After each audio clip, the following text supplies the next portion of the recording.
Assalamualaikum warahmatullahi wabarakatuh. Perkenalkan, nama saya Mutia Karmila. Saya dari program studi bisnis digital lokal 25A.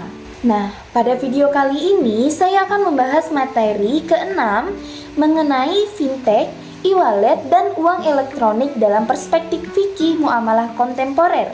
Nah, di era digital saat ini, perkembangan teknologi semakin pesat, termasuk dalam bidang keuangan. Teknologi keuangan atau yang biasa disebut fintech merupakan inovasi layanan keuangan yang memanfaatkan teknologi digital untuk mempermudah transaksi dan juga meningkatkan efisiensi layanan keuangan. Saat ini, fintech menjadi bagian penting dalam kehidupan masyarakat karena transaksi dapat dilakukan dengan cepat, praktis, dan juga mudah digunakan. Salah satu bentuk fintech yang paling banyak digunakan adalah e-wallet atau dompet digital. Nah, e-wallet ini adalah aplikasi yang digunakan untuk menyimpan saldo dan melakukan transaksi pembayaran secara elektronik. Contoh e-wallet yang sering digunakan di masyarakat antara lain yaitu OVO, GoPay, Dana, dan ShopeePay. Dengan adanya e-wallet sekarang ini, masyarakat itu dapat melakukan pembayaran makanan, belanja online, transfer uang, hingga membayar tagihan hanya menggunakan smartphone saja. Selain e-wallet, terdapat juga yang namanya uang elektronik. Uang elektronik adalah alat pembayaran yang nilainya itu disimpan dalam media digital, dapat digunakan tanpa uang tunai. Nah, nilai uang elektronik ini berasal dari saldo yang kita top up yang disetorkan ke penggunanya itu terlebih dahulu. Nah, oleh karena itu, uang elektronik ini cukup mempermudah masyarakat dalam melakukan transaksi sehari-hari. Nah, dalam fikih muamalah, penggunaan e-wallet ini kita dapat analisis menggunakan dua akad utama, yaitu akad qard dan juga akad wadiah. Kita akan membahas akad yang pertama, yaitu akad qard. Akad qard adalah akad pinjaman, yaitu pihak penerima wajib mengembalikan sejumlah uang yang sama kepada pemiliknya. Nah, dalam penggunaan e-wallet, saldo pengguna dianggap dipinjam oleh penyedia layanan dan pengguna dapat menarik kembali dananya kapan saja. Implikasi dari akad qard adalah tidak boleh ada tambahan keuntungan yang disyaratkan karena itu akan termasuk riba.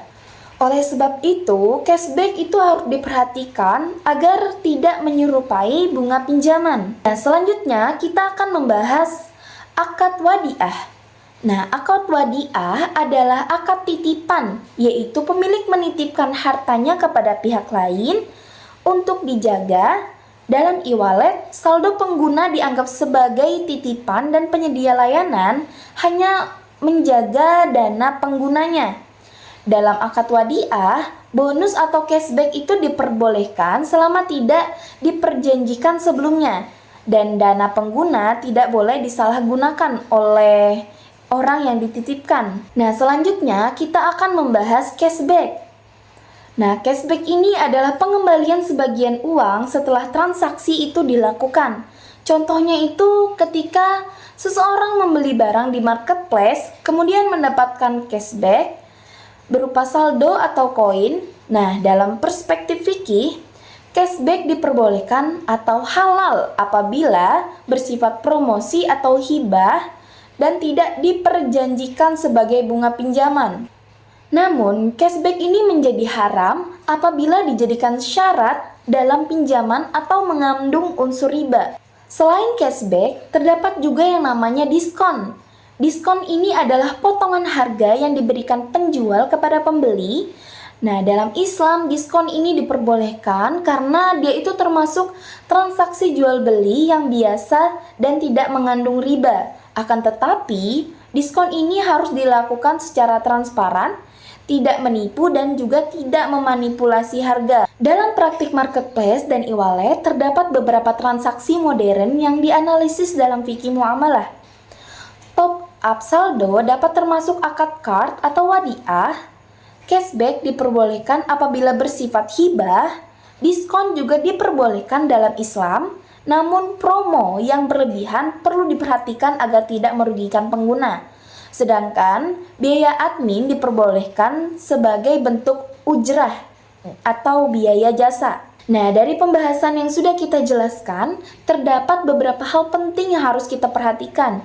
Penggunaan harus memahami akad dalam transaksi digital, penyedia layanan harus bersikap transparan, dan masyarakat perlu mendapatkan edukasi mengenai fikih muamalah di era digital. Kesimpulannya adalah, fintech dan e-wallet merupakan inovasi teknologi yang mempermudah transaksi dalam keuangan masyarakat. Dalam fikih muamalah, penggunaan e-wallet dapat juga menggunakan akad card maupun wadiah. Cashback dan diskon itu diperbolehkan selama tidak mengandung riba, penipuan, atau unsur yang dilarang dalam Islam. Oleh karena itu, sebagai muslim kita itu harus bijak dalam memahami hukum transaksi digital agar tetap sesuai dengan hukum syariat Islam. Baik, demikian penjelasan mengenai fintech, e-wallet, dan uang elektronik dalam perspektif fikih muamalah kontemporer. Terima kasih atas perhatiannya. Saya pamit undur diri. Wassalamualaikum warahmatullahi wabarakatuh.